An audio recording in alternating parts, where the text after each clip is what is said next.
നമ്മൾ ഈ glorious gospel പ്രഘോഷിക്കാൻ തുടങ്ങിയപ്പോൾ പല ആളുകളും ഇതെന്താണ് എന്നൊക്കെ പഠിക്കുകയും വിമർശിക്കുകയൊക്കെ ചെയ്യുന്നുണ്ട്. വളരെ നല്ല കാര്യമാണ്. ഇത് ശരിയായ സുവിശേഷമാണ്. ഇത് യഥാർത്ഥ സുവിശേഷമാണ്. ഇവിടെ ആരും ആരെയും ഒന്നും നിർബന്ധിക്കുന്നില്ല.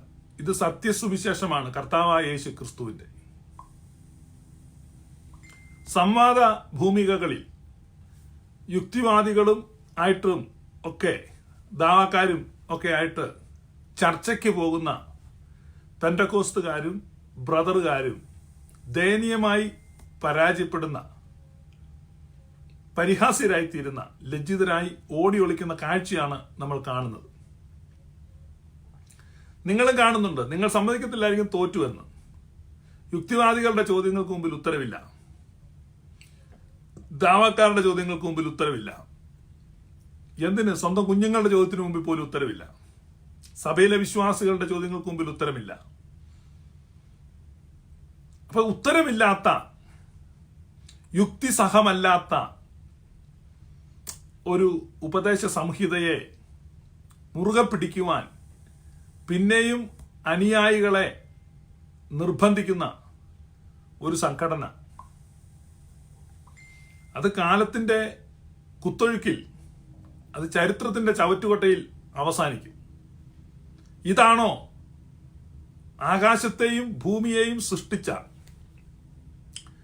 മഹാപ്രപഞ്ചത്തിന്റെ അധിപതിയായ ദൈവത്തിന്റെ ഏകജാതനായ പുത്രൻ ഈ ഭൂമിയിൽ വന്ന് അവതരിപ്പിച്ച സുവിശേഷം കേവലം ചില യുക്തിവാദികളുടെ മുമ്പിൽ, ചോദ്യങ്ങൾക്ക് മുമ്പിൽ പോലും ഉത്തരമില്ലാത്ത വിധത്തിൽ അതിന്റെ അനുയായികളും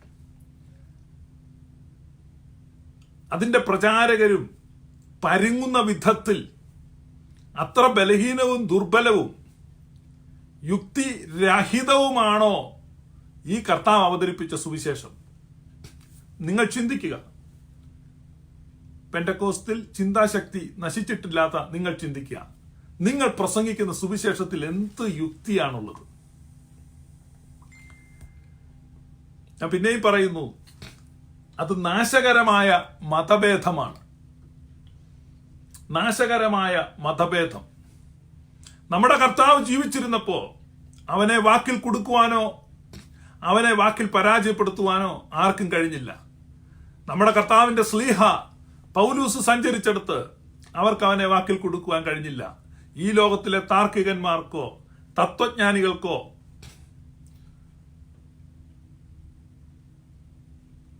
വാചാലന്മാർക്കോ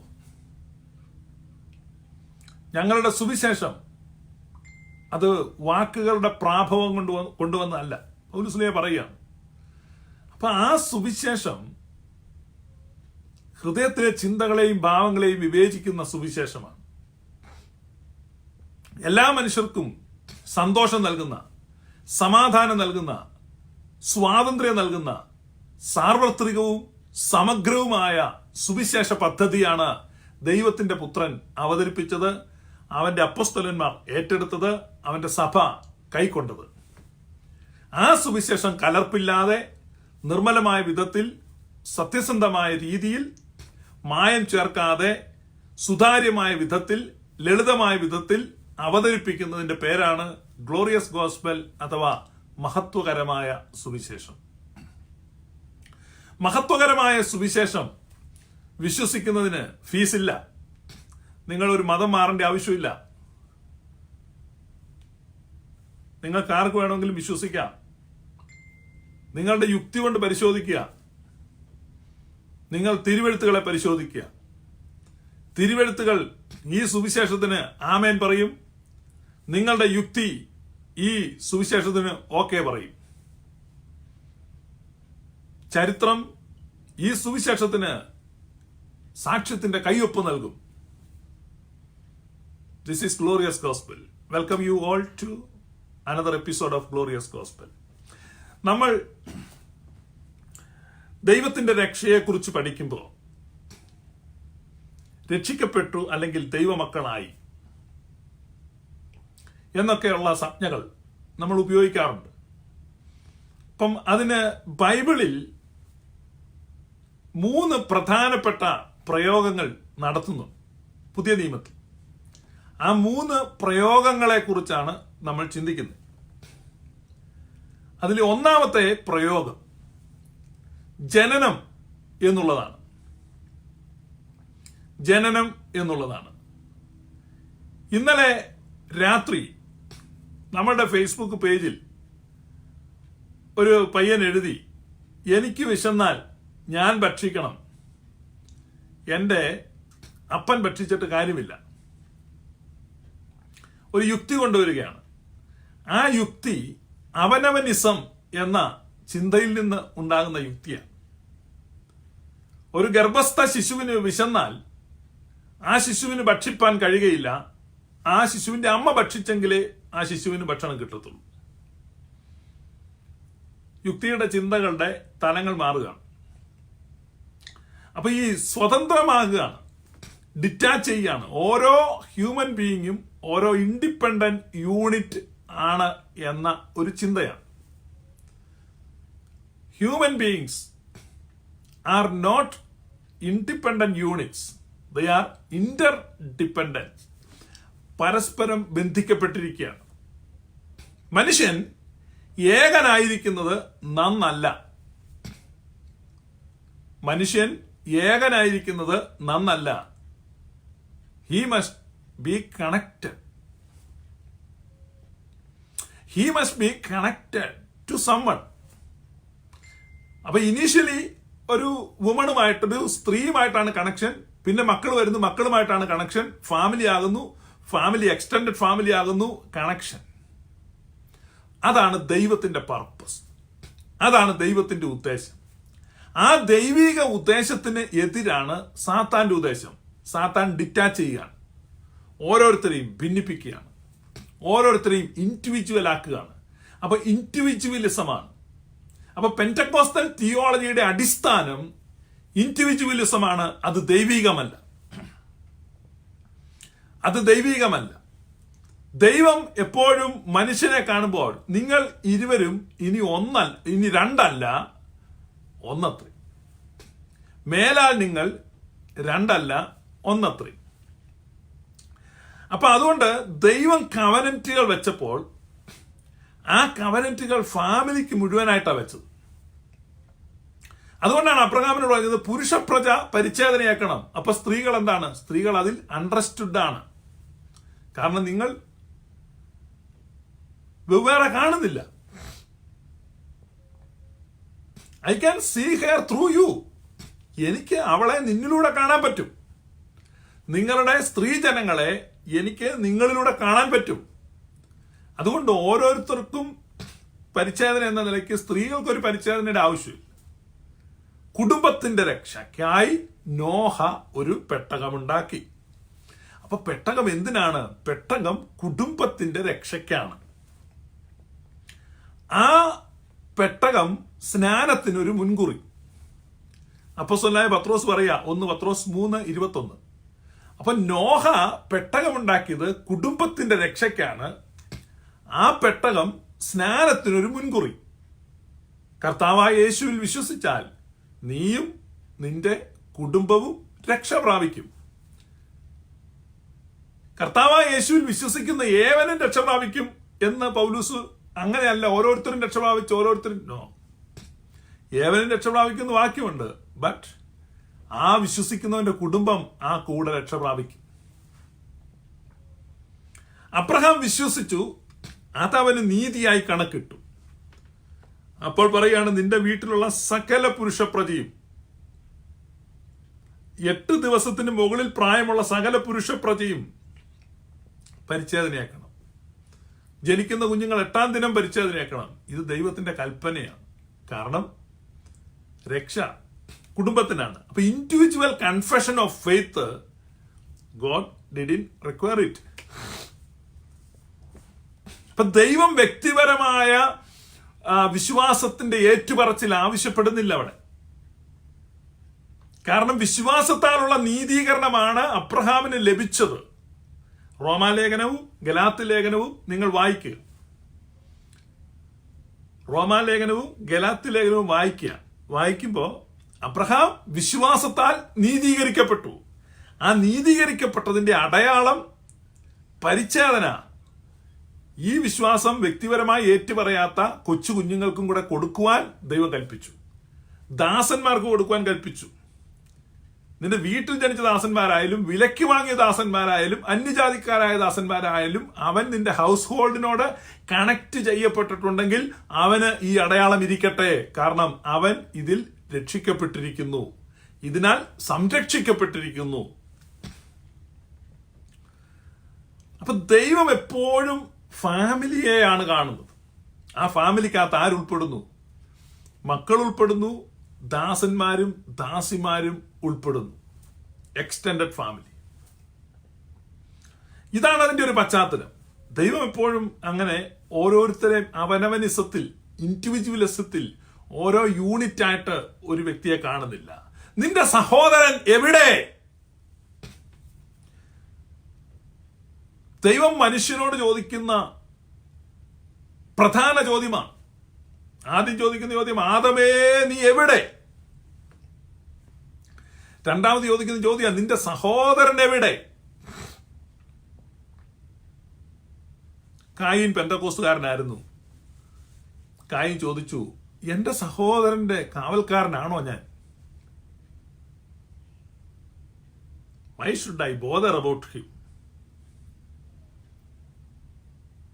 യെസ്, നിങ്ങൾ കണക്റ്റഡ് ആണ്.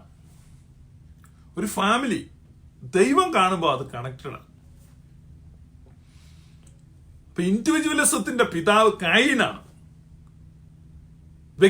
വ്യക്തികളായി ഇൻഡിവിജ്വലായിട്ട് നിൽക്കണം എന്ന സിദ്ധാന്തം ഈ ഭൂമിയിൽ ആദ്യം അവതരിപ്പിച്ചത് കായീനാണ്. അവർ കായീന്റെ വഴിയിൽ നടക്കും. യൂദായുടെ ലേഖനത്തിൽ അവർ കായീന്റെ വഴിയിൽ നടക്കും. അവർ ബിലെയാമിന്റെ കൂലി കൊതിക്കും. അവർ കോരഹിന്റെ മത്സരത്തിൽ പുളയ്ക്കും. ഇത് ഈ പെന്തക്കോസ്തൽ ലോകത്തേക്ക് നോക്കിയാൽ കാണാം. അവർ കായീന്റെ വഴിയിൽ നടക്കുന്നു. ആ കായീന്റെ വഴി അതാ ഇൻഡിവിജ്വലിസമാണ്. അവർ ബിലെയാമിന്റെ കൂലി കൊതിക്കുന്നു. ബിലെയാമിന്റെ കൂലി കൊതിക്കുക എന്ന് പറഞ്ഞാൽ എന്താ? കള്ളപ്രവചനം പറഞ്ഞ് കാശുണ്ടാക്കുക. മലയാളികളുടെ ഇടയിലെ, പെന്തക്കോസ്തുകാരുടെ ഇടയിലെ ഏറ്റവും വലിയ മീറ്റിംഗ് ആണ് Malayali PCNAC, pentecostal conference of north America, Keralites. PCNACന്റെ ഈ പ്രാവശ്യത്തെ കൺവെൻഷനിൽ, അതായത് ഈ കഴിഞ്ഞ ആഴ്ച കഴിഞ്ഞ കൺവെൻഷനിൽ ഒരു പ്രമുഖ പ്രസംഗകൻ ആ വേദിയിൽ നിന്ന് പറഞ്ഞു, പ്രവചനങ്ങളെല്ലാം ശരിയാകണമെന്നില്ല, ചിലതൊക്കെ തെറ്റും, നമ്മൾ അത് കണ്ടില്ല എന്ന് വെച്ചാൽ മതിയെന്ന്.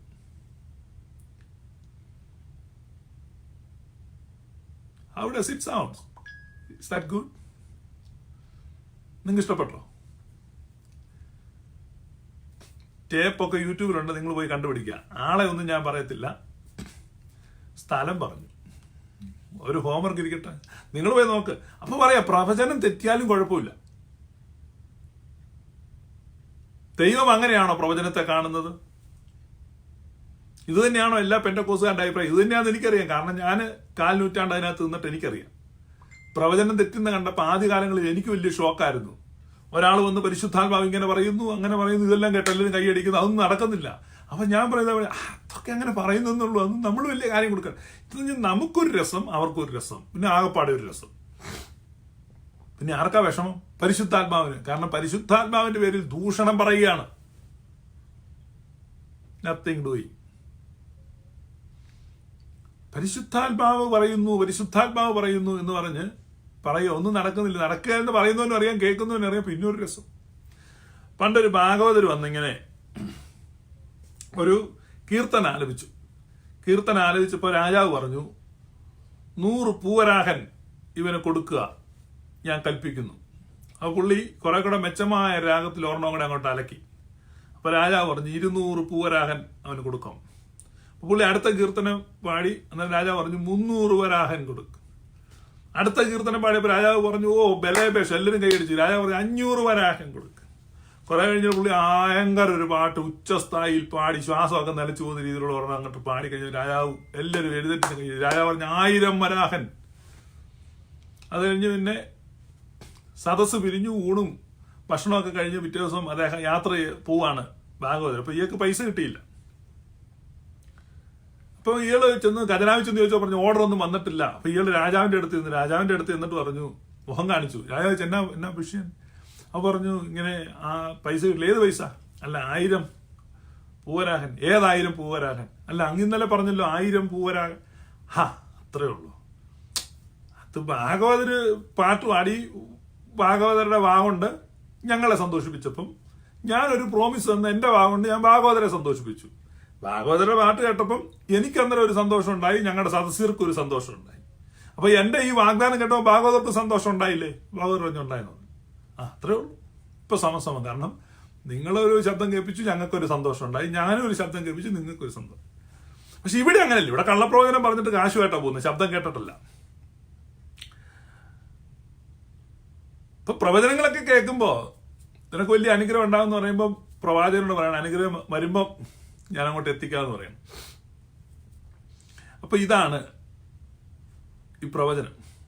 അപ്പൊ ഈ പ്രമുഖ പ്രസംഗം പറയുകയാണ്, പ്രവചനം തെറ്റിയാൽ കുഴപ്പമില്ല. പക്ഷെ ദൈവം അങ്ങനെയല്ല കാണുന്നത്. ദൈവം പറയുന്ന പഴയ നിയമത്തിൽ നിങ്ങൾ നോക്കിക്കഴിഞ്ഞാൽ, ഒരുവൻ യഹോവയുടെ നാമത്തിൽ പ്രവചിച്ചിട്ട് അത് നടക്കാതെ വന്നാൽ അവനെ ജനത്തിന്റെ ഇടയിൽ നിന്ന് ഛേദിക്കണം, അവനെ കല്ലെറിഞ്ഞു കൊല്ലണം എന്നൊക്കെയാ കൽപ്പിച്ചിരിക്കും. അപ്പൊ ദൈവം തന്റെ നാമത്തെ അത്രമാത്രം പരിശുദ്ധമായിട്ട് കാണുക. ഇവിടെ ദൈവനാമത്തിൽ ചവറ് പോലെ പ്രവചിച്ചിട്ട് അതൊന്നും നടക്കുന്നില്ല. പ്രിയപ്പെട്ട വിശ്വാസികളെ, നിങ്ങൾ മനസ്സിലാക്കുക, നിങ്ങൾ കടുത്ത വഞ്ചനയിലാണ് അകപ്പെട്ടിരിക്കുന്നത്, ഡിസപ്ഷനിൽ. ഒന്നാമത്തെ പ്രവചനം കേട്ടിട്ട് ആ പ്രവചനം നടക്കുന്നില്ലെങ്കിൽ അവിടെ നിന്ന് നിങ്ങൾ സ്ഥലം വിടണം. നിങ്ങൾ വ്യാജത്തിന്റെ കൂടിനകത്താണ്, വഞ്ചിക്കപ്പെട്ടിരിക്കുകയാണ്, നിങ്ങൾ വഞ്ചനയുടെ ബന്ധനത്തിലാണ്.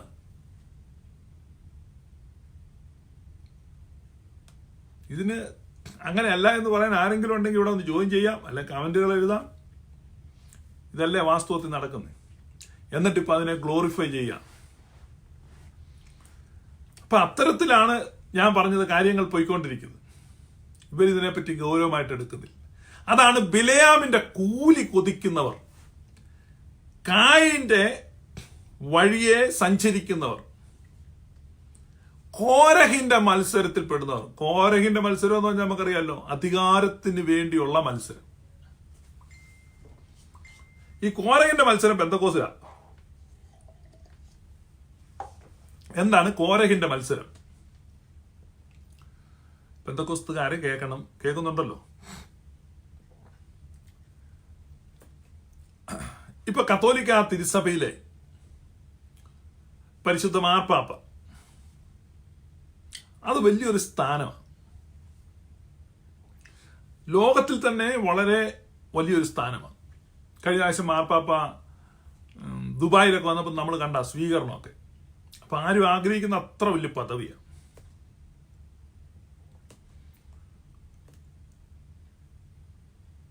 ഏത് രാജ്യത്ത് ചെന്നാലും ഒരു രാഷ്ട്രത്തലവൻ എന്ന നിലയ്ക്കാണ് സ്വീകരിക്കുക. പക്ഷെ ആ ആളവിടെ മാർപ്പാപ്പയായിട്ടിരിക്കുമ്പം അദ്ദേഹം കാലം ചെയ്യുന്നത് വരെ ആ സ്ഥാനത്തിനെതിരെ അവിടെ ഒരു മത്സരമില്ല.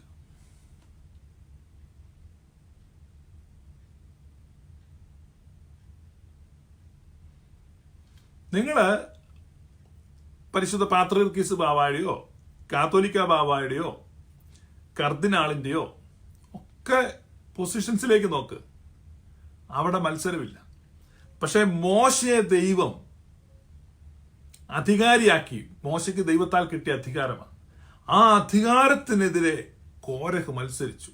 എന്തുകൊണ്ട് മോശ മാത്രം? Why Moses? Only Moses. അപ്പൊ ദൈവദത്തമായ അധികാരത്തിനെതിരെയുള്ള മത്സരം എന്ന് പറഞ്ഞാൽ ഒരഭിഷേകം നിലനിൽക്കുന്നില്ല, ഒരഭിഷിക്തനായിട്ട് ഒരാൾ നിലനിൽക്കുന്നില്ല. എല്ലാവരും ഈക്വലാണ്. അതുകൊണ്ട് ഞങ്ങൾക്കും ആ കസേരയിൽ കയറിയിരിക്കാം. ഇതാണ് കോരഹിന്റെ മത്സരം. ഈ കോരഹിന്റെ മത്സരം നടക്കുന്നത് പെന്തക്കോസ്ത് സഭയിലാണ്, അല്ലേ? അതിന്റെ പ്രസിഡന്റ് എന്ന് പറഞ്ഞാൽ ഇന്ന് പ്രസിഡന്റ് ആയിരിക്കുന്നതിനെ നാളെ കാണത്തില്ല. ഇന്ന് അവൻ പ്രസിഡന്റായി അവൻ അങ്ങോട്ട് സ്ഥാനം കയറുമ്പോഴേ നമ്മൾ മനസ്സിൽ ചിന്തിക്കുന്ന 3 കൊല്ലം കഴിയുമ്പോൾ ഇവനെ മറിക്കണം, എന്നിട്ട് എനിക്ക് കയറണം. അതിനുള്ള തന്ത്രങ്ങളും കുതന്ത്രങ്ങളും ആലോചിക്കുക, അത് പ്ലാൻ ചെയ്യുക, അത് നടപ്പാക്കുക. ഈ 3 വർഷവും ഇവന്റെ കീഴിൽ നിൽക്കുകയല്ല, ഇവന് തുരങ്കം വെക്കാൻ വേണ്ടിയ ഉള്ള പ്ലാനുകൾ ആലോചിക്കുക. അതിനുവേണ്ടി പത്രങ്ങൾ, ട്രോളുകൾ, വ്യാജ ഐഡികൾ, അപകീർത്തികരമായ വ്യാജ കെട്ടുകഥകൾ ഇതെല്ലാം ഉണ്ടാക്കുക. ക്രിസ്തീയമല്ല. So Pentecostal groups don't have a Christian leadership. Christian leadership എന്ന് പറഞ്ഞാൽ അത് മാറ്റമില്ല, മാറത്തില്ല. വൺസ് ബിഷപ്പാണ് അയാൾ എന്നും ബിഷപ്പായിരിക്കും. വൺസ് കർദിനാളായി കഴിഞ്ഞാൽ കർദിനാളായിരിക്കും. വൺസ് മാർപ്പാപ്പയായി കഴിഞ്ഞാൽ മാർപ്പാപ്പയായിരിക്കും. അവിടെ ഭീഷണിയില്ല, മത്സരമില്ല. കോരഹിന്റെ മത്സരം നടക്കുന്ന സ്ഥലമാണ് പെന്തക്കോസ്ത്. ബിലയാമിന്റെ കൂലി കൊതിക്കുന്ന സ്ഥലമാണ് പെന്തക്കോസ്ത്. കായിന്റെ വഴിയിൽ നടക്കുന്ന സ്ഥലമാണ് പെന്തക്കോസ്ത്.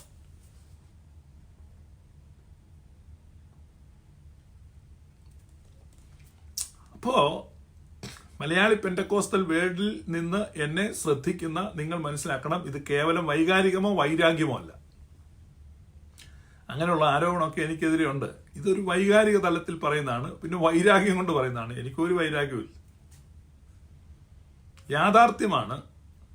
അല്ലെങ്കിൽ തിരുവെഴുത്തിൽ നിന്നോ യുക്തിപരമായിട്ടോ കൗണ്ടർ ചെയ്യാം. ഞാൻ എല്ലാ ദിവസവും ലൈവ് വരുന്ന ആളാണ്, ഒളിച്ചോടി പോകത്തില്ല. അപ്പൊ 3 കാര്യങ്ങൾ, മലയാളി പെന്തക്കോസ്റ്റിൽ നടക്കുന്ന 3 കാര്യങ്ങൾ, 3 കീ കഥാപാത്രങ്ങൾ, കീ ക്യാരക്ടേഴ്സ്. ആരാണ് 3 കീ ക്യാരക്ടേഴ്സ്? 1 കായി, കാരണം ഇൻഡിവിജ്വലിസം. 2 ബിലയാം, എന്താണ് കൂലി ഒതുക്കൽ. 3 കോരഹ്, മത്സരം. അപ്പൊ ഇതാണ് സംഭവിക്കുന്നത്. എന്നാൽ ദൈവം തന്റെ ജനത്തെ ഒന്നായി കാണും. ഗ്ലോറിയസ് ഗോസ്പൽ എന്താണെന്നാണ് നമ്മൾ വിശദീകരിച്ചുകൊണ്ടിരിക്കുന്നത്. ഇപ്പൊ ഗ്ലോറിയസ് ഗോസ്പൽ അനുസരിച്ച് ദൈവം ഒരു കുടുംബത്തെയാണ് കാണുന്നത്. ദൈവം ഒരു സഭയെ കാണുമ്പോൾ ആ സഭയെ ആട്ടിൻപറ്റമായിട്ടാണ് കാണുന്നത്. കളക്റ്റീവാണ്. ഗോഡ് സാൽവേഷൻ കളക്റ്റീവാണ്. അപ്പൊ ഇവിടെ നമ്മൾ ഇനി വരികയാണ്. അപ്പൊ ഈ പയ്യൻ ചോദിക്കുകയാണ്, നമ്മൾ ഭക്ഷണം കഴിക്കുന്ന നമുക്ക് വേണ്ടി നമ്മൾ കഴിക്കണ്ടേ? പണ്ടൊരുത്തം പറഞ്ഞാൽ ഇച്ചാന്റെ ഭാര്യ കാര്യം, എനിക്ക് എന്റെ ഭാര്യ കാര്യം എന്ന് പറഞ്ഞാൽ ആ ഒരു കോൺസെപ്റ്റാണ് ഇങ്ങനത്തെ ചോദ്യങ്ങൾ. യോഹന്നാൻ ശ്ലീഹായുടെ സുവിശേഷം 1-ാം അധ്യായം 13-ാമത്തെ വാക്യം. യോഹന്നാന്റെ സുവിശേഷം 1:13. അവർ രക്തത്തിൽ നിന്നല്ല, ജഡത്തിന്റെ ഇഷ്ടത്താലല്ല, പുരുഷന്റെ ഇഷ്ടത്താലുമല്ല, ദൈവത്തിൽ നിന്നത്രേ ജനിച്ചു. അപ്പൊ ജനനം ഒന്നാമത്തെ പ്രയോഗമാണ്. ജനനം എങ്ങനെയാണ്? രക്തത്തിൽ നിന്നല്ല, ജഡത്തിന്റെ ഇഷ്ടത്താലല്ല, പുരുഷന്റെ ഇഷ്ടത്താലല്ല, ഹ്യൂമൻ വിൽ. സത്യം സത്യമായി ഞാൻ നിന്നോട് പറയുന്നു, നീ വീണ്ടും ജനിക്കുന്നില്ല എങ്കിൽ സ്വർഗരാജ്യം കാണുകയില്ല. ഞാൻ എങ്ങനെ വീണ്ടും ജനിക്കും? How can I accomplish this task? Oh my lord, Nicodemus ചോദിക്കുകയാണ്. Yes, it is impossible for men. It is impossible for men. രക്ഷ സാധ്യമാക്കുന്നത് മനുഷ്യൻ അസാധ്യം. ഇങ്ങനെയെങ്കിൽ രക്ഷിക്കപ്പെടുവാൻ ആർക്ക് കഴിയും? അപ്പൊ കർത്താവ് ശിഷ്യന്മാരോട് പറയും, yes, it is impossible for men, it is impossible for men, it is impossible for men. ഇത് നമ്മുടെ ചിന്താമണ്ഡലങ്ങളുടെ ഇടനാഴികളിൽ ഈ വാക്കുകൾ പ്രതിധ്വനിക്കട്ടെ, പ്രതിധ്വനിക്കട്ടെ, പ്രതിധ്വനിക്കട്ടെ. നിങ്ങളുടെ മനസ്സിൽ നിങ്ങളിപ്പോൾ ഇത് ഏറ്റുപറയാൻ തുടങ്ങണം. ഗ്ലോറിയസ് ഗോസ്പൽ കേൾക്കുന്ന ഓരോരുത്തരും നമ്മുടെ വാഴ്ത്തപ്പെട്ട കർത്താവ് തിരുവായി മൊഴിഞ്ഞതാണ്. എന്താണ് രക്ഷയെ സംബന്ധിച്ച് കർത്താവിന്റെ സ്റ്റേറ്റ്മെന്റ് എന്നറിയാമോ? രക്ഷയെ സംബന്ധിച്ച് നമ്മുടെ കർത്താവിന്റെ statement, it is impossible four men. അത് മനുഷ്യർക്ക് അസാധ്യം. നിങ്ങളിപ്പോ ഇരിക്കുന്നിടത്ത് ഇരുന്ന് പറയണം, ട്രെയിനിലാണ് അവിടെ ഇരുന്ന് പറയണം. കഴിഞ്ഞ ആഴ്ച എന്നെ ഒരാള് വിളിച്ചു, പാസ്റ്റർ എനിക്കൊരു അനുഭവം ഉണ്ടായി. ഞാൻ എറണാകുളം സൗത്ത് റെയിൽവേ സ്റ്റേഷനിൽ നിന്ന് ഇറങ്ങി വളരെ തിരക്കിട്ട് വന്നൊരു ഓട്ടോ വിളിച്ചു. അപ്പോൾ ഓട്ടോക്കാരൻ പറഞ്ഞു ഇപ്പോൾ ഓട്ടം പോകത്തില്ല എന്ന്. അപ്പോൾ ചോദിച്ചു കഴിഞ്ഞപ്പോൾ പുള്ളി പറയണേ, ഞാൻ ഒരു സാധനം കണ്ടുകൊണ്ടിരിക്കുക, നമ്മുടെ ഗ്ലോറിയസ് ഗോസ്പലിന്റെ ലൈവ് കണ്ടുകൊണ്ടിരിക്കുക. അപ്പോൾ ഓട്ടോക്കാരൻ പറഞ്ഞില്ല, ഈ ലൈവ് കഴിഞ്ഞിട്ട് ഞാൻ ഓട്ടോ ഉള്ളത്. അപ്പോൾ പിന്നെ നമ്മുടെ ആളായിരുന്നു അത്, പുള്ളിയും കൂടെ കൂടി വളരെ സന്തോഷമായിട്ട് ആ ലൈവ് ഒരുമിച്ച് കണ്ടു. ലൈവ് കഴിഞ്ഞ് അവർ രണ്ടുകൂടെ ഓട്ടം പോയി. അപ്പൊ ഞാനും കാണുന്ന ആളാണ്. അപ്പൊ എന്നെ വിളിച്ചു പറയാണ്. അപ്പൊ അങ്ങനെ നമ്മുടെ ഗോസ്പൽ കേൾക്കുന്ന പല സ്ഥലങ്ങളിലുണ്ട്. താന്നവർ മുതൽ ഉയർന്നവർ വരെ കേൾക്കുന്നു. കത്തോലിക്ക സീറോ മലബാർ കുർബാനയ്ക്കകത്ത് എളിയവരെല്ലാം വലിയവരാകും, ആമേൻ ആമേൻ എന്ന് പറഞ്ഞൊരു പാട്ടുണ്ട്. എന്ന് പറഞ്ഞാല് ചെറിയവൻ മുതൽ വലിയവർ വരെ ഈ ഗ്ലോറിയസ് ഗോസ്പൽ കേൾക്കുന്നു. നിങ്ങൾ ഈ ഗ്ലോറിയസ് ഗോസ്പൽ കേൾക്കുന്ന എവിടെ ഇരുന്നാണെങ്കിലും അവിടെ ഇരുന്ന് നിങ്ങൾ പറയണം, നമ്മുടെ കർത്താവ് പറഞ്ഞ ഈ വാക്ക് കേട്ട് പറയണം, it is impossible for man. അതെ, ഇത് മനുഷ്യർക്ക് അസാധ്യം. എന്നിട്ട് നമ്മുടെ പതിവ് പരിപാടി അതാ, it is totally an act of trinitarian god. രക്ഷ, it is totally an act of trinitarian god. Redemption, it is totally an act of trinitarian god. Salvation, redemption, restoration, it's an act of Trinitarian God. So all glory and power and honor goes to him. നമുക്കൊന്ന് worship ചെയ്താലോ? മഹത്വവും ജ്ഞാനവും സ്തോത്രവും ബഹുമാനവും ശക്തിയും ബലവും അങ്ങേക്ക്.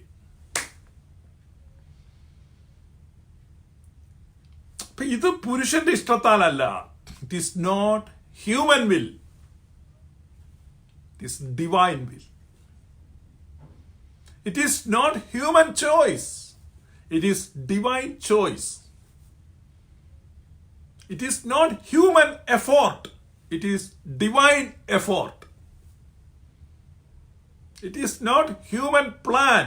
It is divine plan. ഇത് മനുഷ്യന്റെ പദ്ധതിയല്ല, ദൈവത്തിന്റെ പദ്ധതി. ഇത് മനുഷ്യന്റെ മുൻകൈയെടുക്കലല്ല, ഇത് ദൈവത്തിന്റെ മുൻകൈയെടുക്കൽ. ഇത് മനുഷ്യന്റെ ശക്തിയല്ല, ദൈവത്തിന്റെ ശക്തി. ഇത് മനുഷ്യന്റെ ചിന്തയല്ല, ദൈവത്തിന്റെ ചിന്ത. ഇത് മനുഷ്യന്റെ ഇച്ഛയല്ല, ദൈവത്തിന്റെ ഇച്ഛ.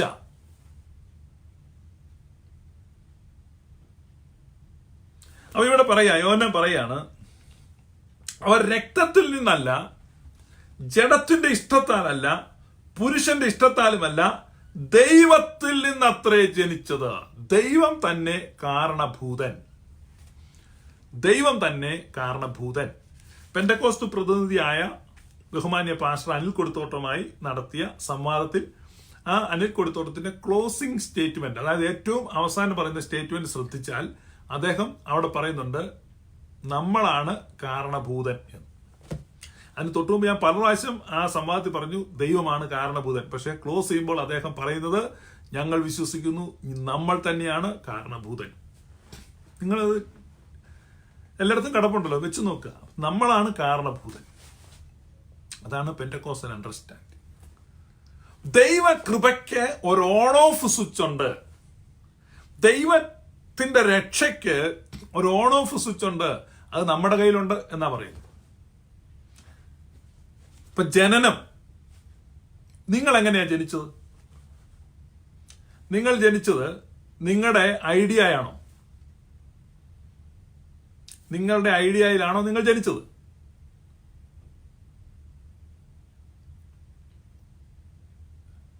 നിങ്ങൾ ചിന്തിച്ചിട്ടാണോ നിങ്ങൾ ജനിച്ചത്? നിങ്ങൾ പറയാണ് എനിക്ക് ഒന്ന് ജനിക്കണം. ഓക്കെ, അപ്പൊ എവിടെ ആയിരിക്കണം? ഞാൻ തീരുമാനിച്ചിരുന്ന ഞാൻ എവിടെ ജനിച്ചേനെ? നിങ്ങൾ എവിടെ ജനിച്ചേനെ? യൂറോപ്പിലോ അമേരിക്കയിലോ ഒക്കെ ആയിരിക്കല്ലേ തെരഞ്ഞെടുക്കുന്നത്. പക്ഷെ നമ്മൾ ഇടുക്കിയിൽ ആ മലമൂട്ടിലാണ് ജനിച്ചത്. എന്തുകൊണ്ടാ? It was not our choice, it was not our will. അപ്പൊ നമ്മുടെ തെരഞ്ഞെടുപ്പല്ല നമ്മുടെ ജനനം, നമ്മുടെ ഇച്ഛയാലല്ല നമ്മുടെ ജനനം. അപ്പൊ ജനനം എന്നത് totally beyond the scope of human decision or human planning. അപ്പൊ മനുഷ്യൻ പദ്ധതി ഉണ്ടാക്കുന്നതിനും ചിന്തിക്കുന്നതിനുമൊക്കെ അപ്പുറത്തുള്ള ഒരു കാര്യമാണ് ജനനം. അപ്പൊ ഈ രക്ഷയെ ബൈബിൾ ചിത്രീകരിക്കുന്നത് ഒരു ജനനത്തോടാണ്.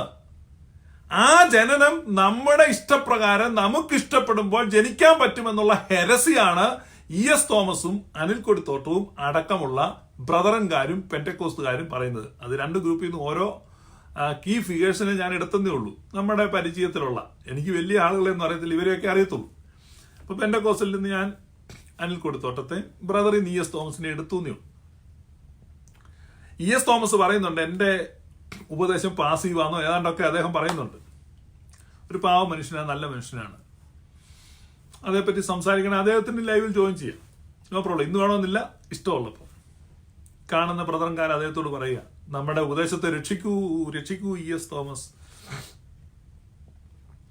ഇതൊക്കെ ഏത് കൊച്ചു കുഞ്ഞിനും പറയാം. അപ്പൊ നമ്മുടെ മാനുഷികമായ കഴിവുകൾക്കോ തിരഞ്ഞെടുപ്പിനോ തീരുമാനത്തിനോ നിർണയത്തിനോ ഇച്ഛയ്ക്കോ വിഷയീഭവിക്കാത്ത, അതിന്റെ പരിധിക്ക് പുറത്തുള്ള ഒരു കാര്യമാണ് നമ്മുടെ ജനനം. അതിനോട് താരതമ്യപ്പെടുത്തിയാണ് മനുഷ്യന്റെ രക്ഷയെ ബൈബിൾ ചിത്രീകരിക്കുന്നത്. ജനനം നമുക്ക് ഒരു പാർട്ടുമില്ല. ഒരു പാർട്ടുമില്ലെന്ന് പറഞ്ഞു കഴിഞ്ഞാൽ 0.1% പാർട്ട് പോലും ഇല്ല ജനിക്കുന്നയാൾക്ക്. ഉണ്ടോ ഇല്ലയോ?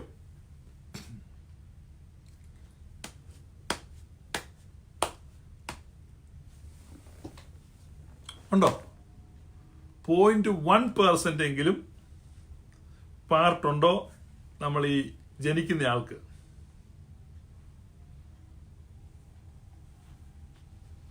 ഉണ്ടോ ഇല്ലയോ നിങ്ങൾ പറ.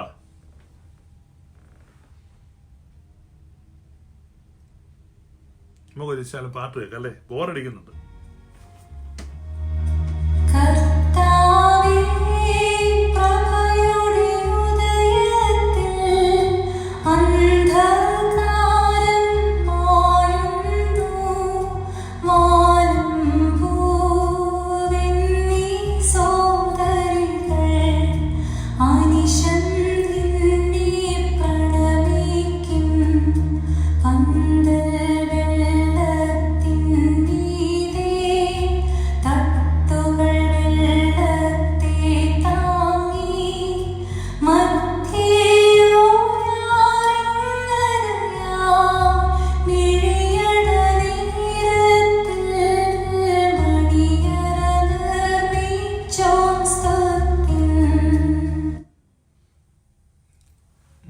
നല്ല പാട്ടായിരുന്നല്ലേ?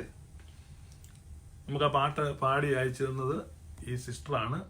ആ സിസ്റ്ററുള്ള നന്ദി അറിയിക്കുന്നു നമുക്ക് പ്ലേ ചെയ്യാൻ വേണ്ടി. സോ നമ്മൾ പറഞ്ഞുകൊണ്ടിരുന്ന അപ്പൊ ഈ ജനനം എന്ന വിഷയത്തിൽ നമുക്കൊരു പങ്കുമില്ല. എന്തെങ്കിലും പങ്ക് നിങ്ങളുടെ ജനനത്തിൽ ഉണ്ടായിരുന്നവർ മുന്നോട്ട് വരിക. നിങ്ങൾ ജനിച്ചപ്പോ, പെന്തക്കോസ്തുകാര് ബ്രദറുകാര്, നിങ്ങളൊക്കെ ജനിച്ചപ്പോൾ നിങ്ങൾക്ക് അതിനകത്ത് പങ്കുണ്ടായിരുന്നോ?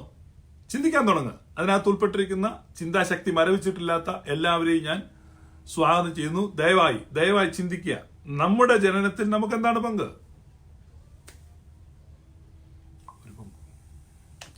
ഇപ്പൊ ഒന്നാമത് ജനനം. എന്റെ വാക്യങ്ങളൊന്നും ഞാൻ എടുക്കുന്നില്ല, നിങ്ങൾക്ക് പരിചയമുള്ളതുണ്ട്. രണ്ടാമത്തെ വിഷയം, രണ്ടാമത് നമ്മള് ചിന്തിക്കുന്നത്, നമ്മുടെ രക്ഷയെക്കുറിച്ച് പറയുന്നത് ഉയർത്തെഴുന്നേൽപ്പ്.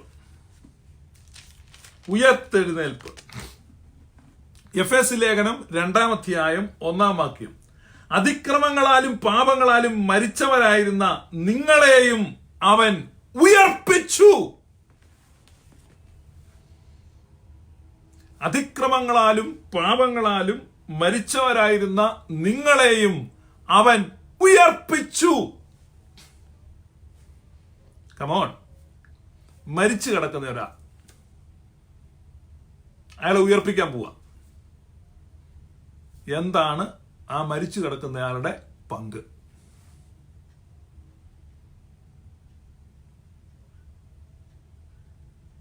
പെന്തക്കോസ്തൽ മതതോന്യാസത്തിന്റെ അഴിഞ്ഞാട്ടത്തിന് വിധേയപ്പെട്ട് മാനവും അഭിമാനവും ജീവനും ജീവിതവും വർഷങ്ങളും സമ്പത്തും ആരോഗ്യവും നഷ്ടപ്പെട്ടവർ ചിന്തിക്കാൻ തുടങ്ങും.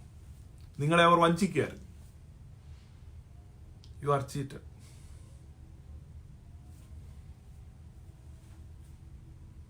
മരിച്ചു കിടക്കുന്ന ഒരാള് അയാൾ എന്ത് ചെയ്യണം ഉയർക്കാൻ? അനിൽക്കൊടുത്തോട്ടം ഇന്നലെ ഇരുന്ന് സംവാദത്തെ വിശകലനം ചെയ്തു. ഞാൻ ആ ലൈവ് കണ്ടു. പറയുകയാണ്, നമുക്കൊരു പാർട്ടും ഇല്ലെന്നാണ് അദ്ദേഹം പറയുന്നത്. അതൊരു ഭയങ്കര ഹെരസിയാണ്. പിന്നെ മുഴുത്ത ഹെരസിയാ. ചത്ത് കിടക്കുന്നവൻ ഉയർക്കാൻ വേണ്ടി എന്ത് ചെയ്യണം? ഉയർപ്പിക്കാൻ വരുന്നവൻ എന്നാ ചെയ്യണം? കാറ് വിളിച്ചു കൊടുക്കണോ? അതോ ഡോറ് തുറന്നു കൊടുക്കണോ? എന്താ ചെയ്യേണ്ടി?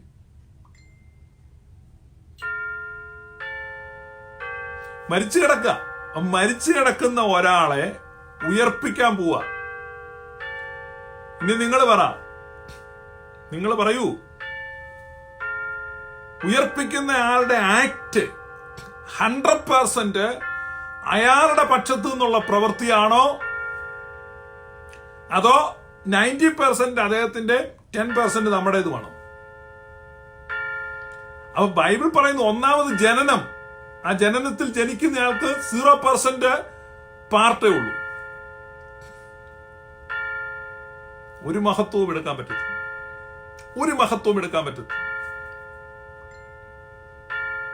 ദൈവത്തിന്റെ പരിപാടി അങ്ങനെയാ. കാരണം ദൈവം ഈ ആകാശത്തെയും ഭൂമിയെയും നക്ഷത്രങ്ങളെയും സൂര്യചന്ദ്രനെയും മരങ്ങളെയും പുഴകളെയും മലകളെയും താഴ്വരകളെയും അരുവികളെയും ഇതിനെയെല്ലാം അങ്ങ് സൃഷ്ടിച്ചു. മാനുകൾ, കളകളമൊഴുകുന്ന അരുവികൾ, കൂജനമുതിർക്കുന്ന കുയിലുകൾ, ആടുന്ന മയിലുകൾ, പാടുന്ന കുയിലുകൾ, ഇതെല്ലാം അങ്ങ് സൃഷ്ടിച്ച് നല്ല ഭംഗിയാക്കി എല്ലാം തീർന്ന് എല്ലാ പണിയും തീർന്നിട്ട് അവസാനം ആദാമിനെ സൃഷ്ടിച്ചു. ആദാം എഴുന്നേറ്റ് കണ്ണു തുറന്നു നോക്കി കഴിഞ്ഞാൽ എല്ലാം റെഡിയാ.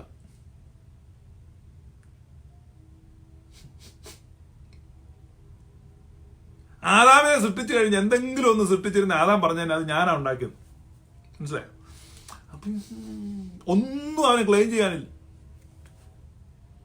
No claims. അപ്പൊ മനുഷ്യന് എല്ലാം സൃഷ്ടിച്ചിട്ടാണ് ഇവനെ സൃഷ്ടിച്ചത്. അല്ലെങ്കിൽ അറിയാം, ഇവൻ എഴുന്നേറ്റ് കഴിയുമ്പോൾ തൊട്ട് ഈ പെന്റക്കോസ്റ്റൽ സ്പിരിറ്റ് കയറി കഴിഞ്ഞാൽ അവൻ പറയാൻ തുടങ്ങും, ഞാനും ദൈവവും കൂടെയാണ്. പണ്ടൊരു മൂർഖൻ പാമ്പ് ഒരു പശുവിനെ കടിച്ചു. ഈ പശു ചത്തുപോയി. പണ്ടൊരു ഞാഞ്ഞൂല് ഇതിപ്പുണ്ടായിരുന്നു. ഞാഞ്ഞൂല് ഇത് കണ്ടു. മൂർഖൻ പാമ്പ് അതിലേ പോയി. ഞാഞ്ഞൂല് ഈ ചവത്തിന് മുകളിൽ കയറിയിരുന്നു. അപ്പൊ അതിലെ അടുത്ത ആൾ വന്നു ചോദിച്ചു, ഞാനും മൂർഖൻ ചേട്ടനോട് കടിച്ചു കൊന്നാന്ന് പറഞ്ഞു പശുവിനെ.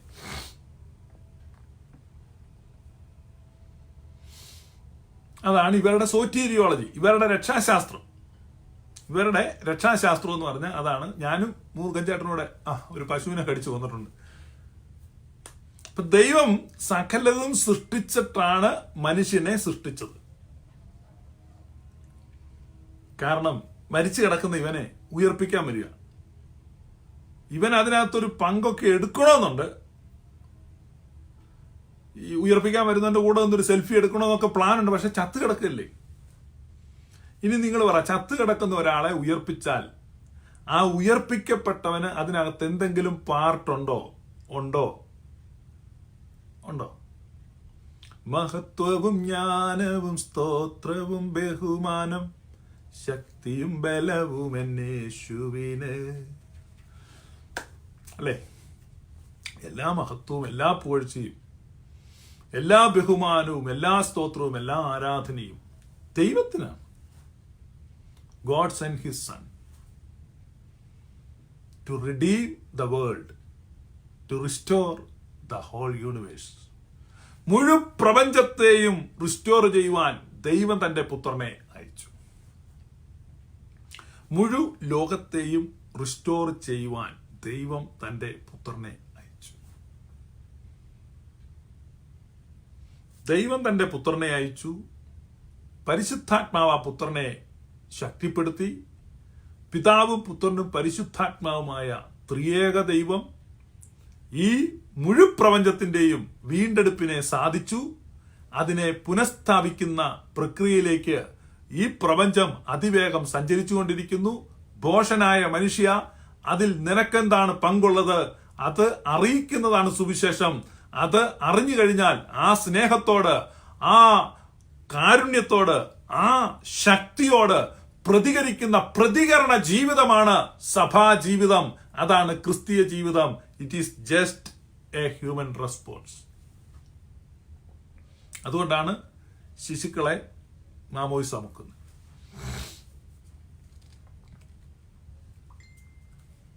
അതുകൊണ്ടാണ് ഈ ദൈവത്തിന്റെ മഹത്വത്തിൽ എനിക്കൊരു പങ്ക് വേണം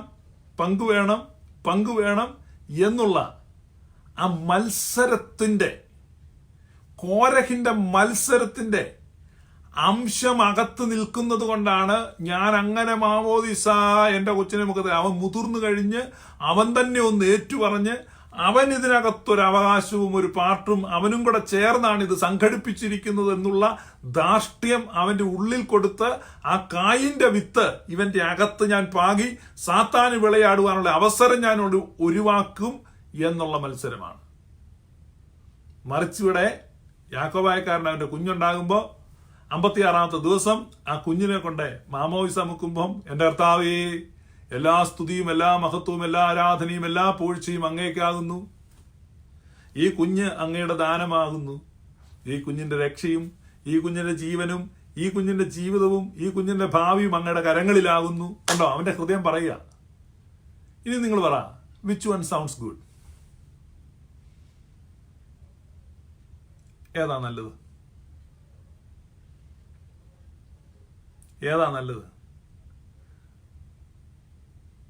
ആത്മശരീര മനസ്സുകളാം എന്നുടെ തിരുമുൽ കാഴ്ചകളെ. പ്രശംസിപ്പാറൊന്നുമില്ല. പ്രശംസ പോയി. ഏത് മാർഗത്താൽ? കർമ്മമാർഗത്താലോ വിശ്വാസമാർഗത്താലോ?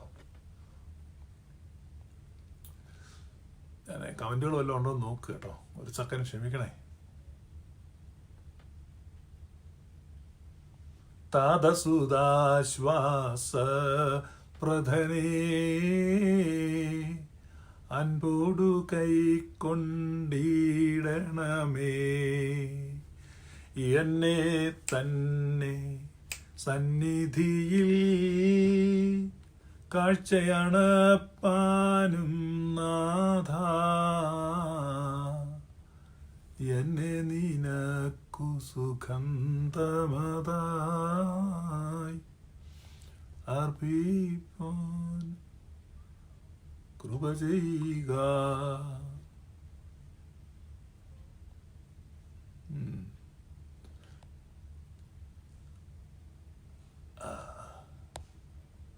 നോക്കുക കേട്ടോ, സോറി.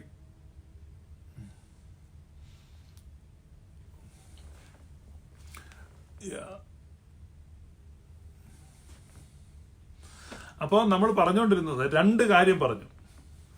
ഒന്ന്, നമ്മൾ ജനനത്തിന്റെ കാര്യം പറഞ്ഞു, പിന്നെ ഉയർത്തെഴുന്നേൽപ്പിന്റെ കാര്യം പറഞ്ഞു. ഈ രണ്ട് കാര്യത്തിലും സബ്ജക്റ്റിന് റോളില്ല.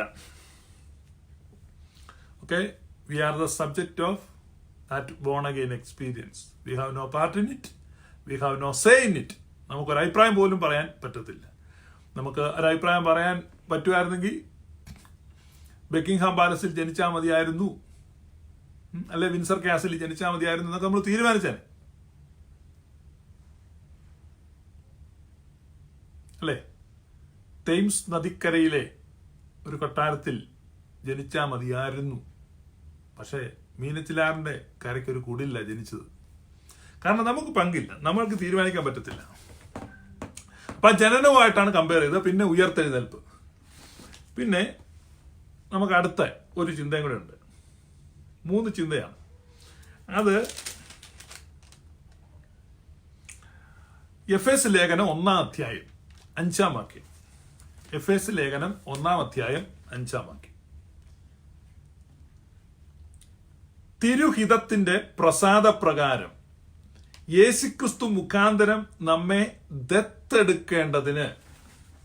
3-ാമത്തെ ചിന്ത ദത്തെടുപ്പാണ്, അഡോപ്ഷൻ. 3-ാമത്തെ ചിന്ത ദത്തെടുപ്പാണ്, അഡോപ്ഷൻ. നമുക്ക് എന്താണ് അതിൽ പങ്കുള്ളത്? അഡോപ്ഷനിൽ ഗലാത്യ ലേഖനം 4 അധ്യായം 5 അവൻ ന്യായപ്രമാണത്തിലുള്ളവൻ കീഴുള്ളവരെ വിലയ്ക്ക് വാങ്ങി നാം പുത്രത്വം പ്രാപിക്കേണ്ടതിന് നിങ്ങൾ മക്കളാകൊണ്ട് അബ്ബാ പിതാവ് എന്ന് വിളിക്കുന്ന സ്വപുത്രന്റെ ആത്മാവിനെ ദൈവം നമ്മുടെ ഹൃദയങ്ങളിൽ അയച്ചു. അപ്പൊ ഇത് ദത്തെടുപ്പാണ് അഡോപ്ഷൻ. ഈ അഡോപ്ഷൻ എന്ന കാര്യം സംഭവിക്കുമ്പോൾ അഡോപ്റ്റഡ് ആയ ആൾക്ക് എന്തു പങ്കാണുള്ളത്? ഞങ്ങളുടെ കോട്ടയത്തെ ഒരു പ്രമുഖ കുടുംബമാണ് പാലാമ്പടം. ഈ പാലാമ്പടം എന്ന് പറഞ്ഞാൽ വലിയ ഒരു പ്രമുഖ തറവാടാണ്. പഴയ കാലത്തൊക്കെ വലിയ പ്രതാപശാലികളായിട്ട് നല്ല സമ്പത്തുള്ള, അതുപോലെ തന്നെ നീതിമാന്മാരും ഔദാര്യ നിധികളും ഒക്കെയാണ്. അവരെപ്പറ്റി ധാരാളം കഥകളൊക്കെ ഉണ്ട്. എന്ന് പറഞ്ഞാൽ ഈ തട്ടിച്ചും ഒന്നുള്ള പൈസയല്ല, നല്ല നല്ല സമ്പത്ത്, റിയൽ ബ്ലസഡ് സമ്പത്തുള്ളവരാണ്. അപ്പം അന്നത്തെ കാലത്ത് എല്ലാവരുടെ ഒരു ആഗ്രഹം, ഈ പാലാമ്പടത്ത് ജനിക്കാൻ പറ്റിയില്ല, പിന്നെ ഒരു ഒറ്റ ഓപ്ഷൻ ഉള്ളൂ, ദത്തെടുക്ക്. അപ്പോൾ ഒരു ദിവസം നമ്മളങ്ങ് തീരുമാനിക്കണം പാലാമ്പടത്തോട്ട് പോയേക്കാം, ദത്തെടുപ്പിക്കാം. നമ്മളവിടെ പാലാമ്പഴംകാരുടെ വീട്ടിൽ ചെന്ന് എന്നെ അങ്ങ് ദത്തെടുത്തോളാൻ പറഞ്ഞാൽ അവരെടുക്കൂ. ഞാൻ കഴിഞ്ഞ ദിവസം ഒരു ഉദാഹരണം പറഞ്ഞു. ഇങ്ങനെ ഈ കടപ്പുറത്ത് കടല വിൽക്കുന്ന ഒരു പയ്യൻ നല്ലൊരു വലിയ വില കൂടിയ ബെൻസ് കാർ വന്നു നിന്നു. ഒരു മനുഷ്യനും അയാളുടെ ഭാര്യയും ഒരു കൊച്ചു പെൺകുട്ടിയും കൂടി ഇറങ്ങി ചെന്നു. ഇവന്റെ ഇന്ന് കടലപ്പൊതി മേടിച്ചു. അവൻ നോക്കിക്കഴിഞ്ഞപ്പോൾ നല്ലൊരു അപ്പൻ, നല്ലൊരു അമ്മ, നല്ല ചിത്രശലഭം പോലെ ഒരു അനിയത്തിക്കുട്ടി ഈ കൂടെ ദത്തെടുത്തു. അപ്പൊ പറയാം, എന്നാ പിന്നെ നിങ്ങൾ എന്നെ അങ്ങ് ദത്തെടുത്തു. കണ്ടോ, ഒരു കാക്കി കാച്ചട്ട ഇങ്ങനെ ബട്ടൺ ഇല്ലാത്തതുകൊണ്ട് താന്നു പോവാ. ഒരു കൈ കൊണ്ട് ഈ ബട്ടണ് ഈ കാച്ചട്ട പൊക്കിക്കൊണ്ടിരിക്കുക, അവൻ മറ്റേ കൈ കൊണ്ട് കടല വിറ്റുകൊണ്ടിരിക്കുക. അവൻ പറയാം, എന്നെ അങ്ങ് ദത്തെടുത്തു. അപ്പൊ നല്ല കാറ്, വീട് എന്നാളും നല്ലതായിരിക്കും, നല്ലൊരു ഡാഡി, നല്ലൊരു മമ്മി, നല്ലൊരു അനിയത്തിക്കുട്ടി. അതങ്ങനെയാണോ അത് വർക്ക് ചെയ്യുന്നത്? വർക്ക് ചെയ്യുമോ? അങ്ങനെ വർക്ക് ചെയ്യുമെന്നാണ് പെന്തക്കോസ്തുകാർ പഠിപ്പിക്കുന്നത്. യേശുവിനെ രക്ഷകനായി സ്വീകരിച്ചു, കാർഡ് പൂരിപ്പിച്ചു, കാർഡ് പൂരിപ്പിച്ച് സ്വോത്ര കാഴ്ച പാത്രത്തിൽ ഇടുക. പ്രിയമുള്ളവരെ, അത് മതപ്രചരണമാണ്. മതപ്രചരണം.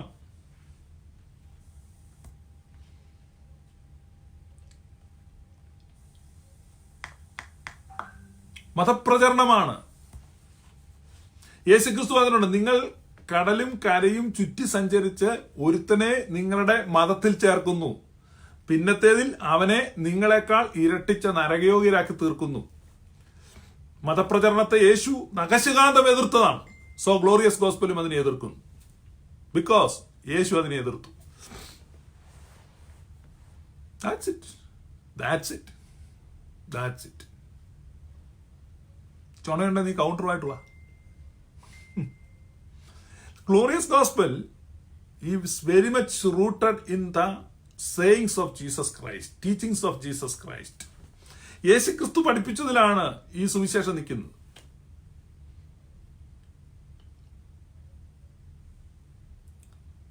അപ്പൊ അങ്ങനെയല്ല അത് വർക്ക് ചെയ്ത്. അതേസമയം ഈ ബെൻസ് കാറിൽ ഈ അപ്പനും ഈ അമ്മയും ഈ കുഞ്ഞും കൂടെ ഇങ്ങനെ പോകുമ്പോൾ വഴി സൈഡിൽ ഒരു ദരിദ്ര ബാലൻ ഇരിക്കുന്ന കാണുമ്പോൾ അവരിൽ ഒരാൾക്ക് മനസ്സിലാവ് തോന്നുന്നു. ഒരു പക്ഷെ ആ കൊച്ചു പെങ്കൊച്ചിനായിരിക്കും, അല്ലെങ്കിൽ ആ സ്ത്രീക്കായിരിക്കും, അല്ലെ ആ അപ്പൻ ആർക്ക്.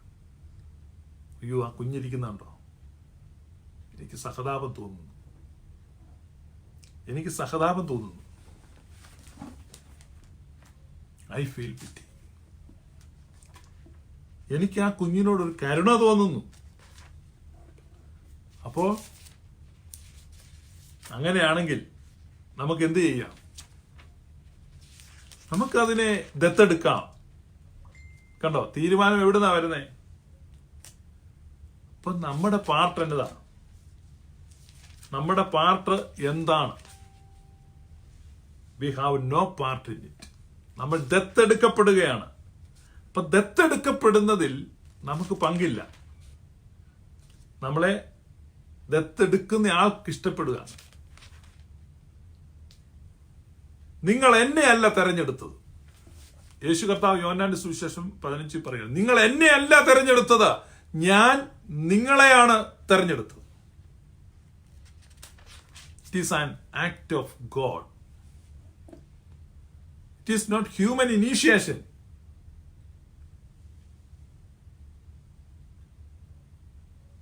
one who started a good work in you. Who started this good work? It is God. He is the author of our faith. What about the finishing? He is the finisher of the faith also. അപ്പൊ വിശ്വാസത്തിന്റെ നായകനും പൂർത്തി വരുത്തുന്നവനുമായ യേശു കർത്താവ്. വിശ്വാസത്തിന്റെ നായകനും അവനാണ്, പൂർത്തി വരുത്തുന്നതും അവനാണ്. വിശ്വാസത്തിന്റെ നായകനും അവനാണ്, പൂർത്തി വരുത്തുന്നവനും അവനാണ്. സോ ഇതാണ് നമ്മുടെ സുവിശേഷം. ഇതിൽ എല്ലാ മഹത്വവും, എല്ലാ പുകഴ്ചയും, എല്ലാ പ്രശംസയും, എല്ലാ സ്തുതികളും ദൈവത്തിനാണ് കൊടുക്കുന്നത്. കാരണം ദൈവം ഇത് ചെയ്തു, നമ്മൾ അത് അറിയിക്കുന്നു. അറിയുന്നവർ അതിനെ ഓർത്ത് ദൈവത്തോട് നന്ദിയുള്ളവരായി ജീവിക്കുന്നു, ദൈവത്തെ സ്തുതിക്കുന്നു, ദൈവത്തെ മഹത്വപ്പെടുത്തുന്നു. ഇതറിയാത്തവരെ ബ്ലെയിം ചെയ്യുന്നില്ല, അവരെ ഡൗൺലുക്ക് ചെയ്യുന്നില്ല, അവരെ വെറുക്കുന്നില്ല. അവരും ഇതിൽ പാർട്ടാണ്, അവരും ഇതിൽ പങ്കുകാരാണ്. നാം എല്ലാവരും ദൈവത്തിന്റെ മക്കളാണ്. ദൈവം എല്ലാവരെയും കാണുന്നു, ഒരുപോലെ സ്നേഹിക്കുന്നു, ഒരുപോലെ ഉൾക്കൊള്ളുന്നു. This is glorious gospel.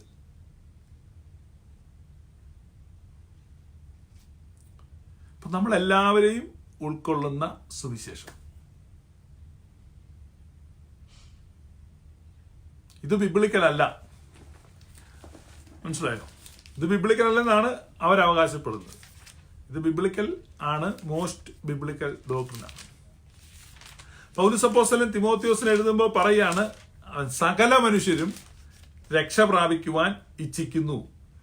1 Timotheos 2:4. അവൻ സകല മനുഷ്യരും രക്ഷ പ്രാപിപ്പാനും സത്യത്തിന്റെ പരിജ്ഞാനത്തിൽ എത്തുവാനും ഇച്ഛിക്കുന്നു. ദൈവം സർവശക്തനും പരമാധികാരിയുമാണ്. അങ്ങനെയെങ്കിൽ ആ ദൈവം ഇച്ഛിക്കുന്നു എന്ന് പറഞ്ഞാൽ അതിന്റെ അർത്ഥം അത് നടന്നു എന്നാണ്. അല്ലെങ്കിൽ you are questioning the sovereignty of God. Sovereignty of God, ദൈവത്തിന്റെ പരമാധികാരത്തെ ചോദ്യം ചെയ്യുക. മുഴുവൻ പ്രപഞ്ചത്തിന്റെ മീതെ പരമാധികാരമുള്ള ഒരു ദൈവം ഒരു കാര്യം ഇച്ഛിച്ചിട്ട് അത് നടക്കാതെ പോകുന്നു എന്ന് പറയുന്നത് ദൈവദൂഷണമാണ്. ഞാൻ നിർണയിച്ചിരിക്കുന്നു, ആര് ദുർബലമാക്കും? ഞാൻ കൈ നീട്ടിയിരിക്കുന്നു, ആരെന്റെ കൈ മടക്കും? ഞങ്ങൾ മടക്കും. നിങ്ങളാരാ?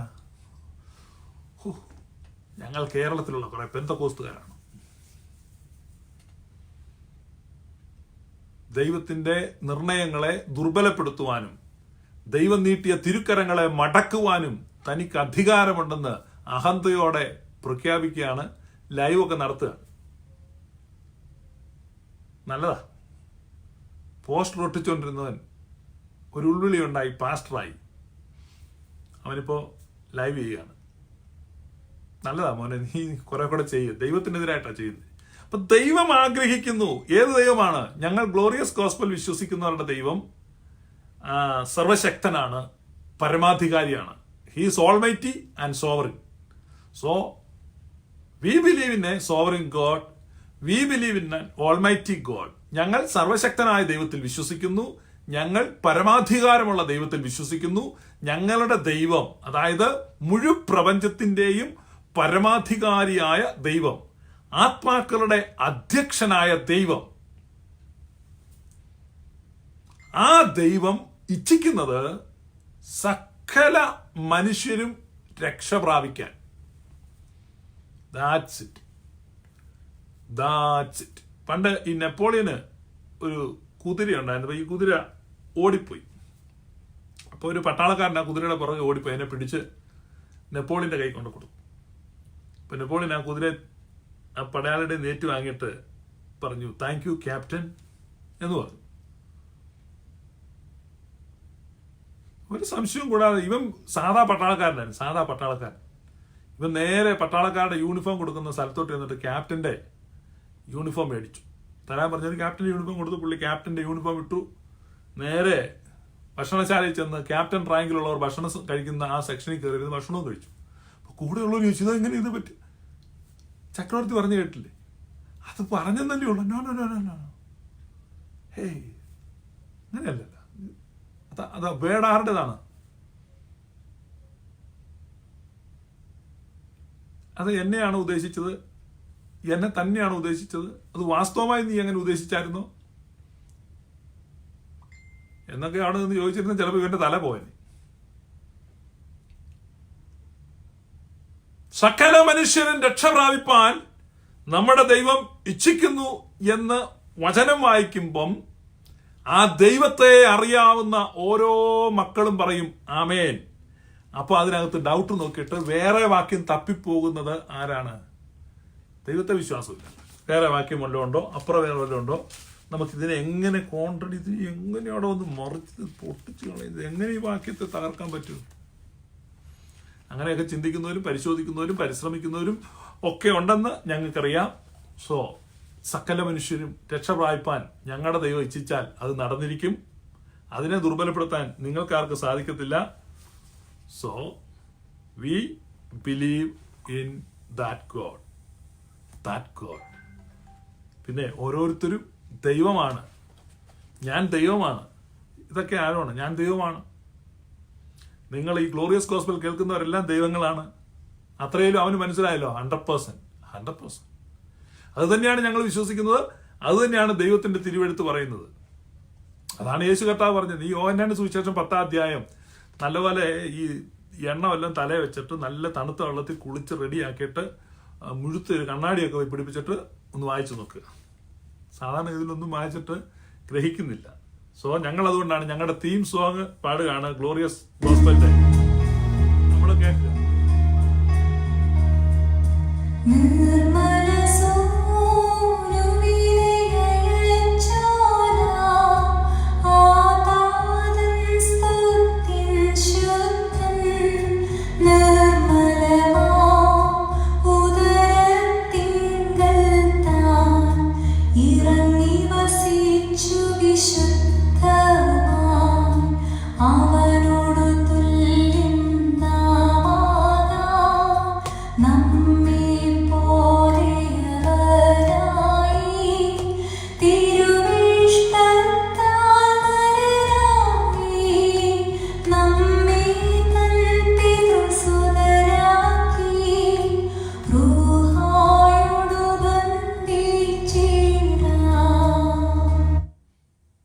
തിരുവിഷ്ടത്താൽ, നമ്മുടെ ഇഷ്ടത്താലല്ല, അവനോട് തുല്യം നാം ആകാൻ. യെസ്, ഞങ്ങളുടെ സുവിശേഷം അത് തന്നെയാണ്, അവനോട് തുല്യമാകാൻ. Thank you guys for watching. May god bless U.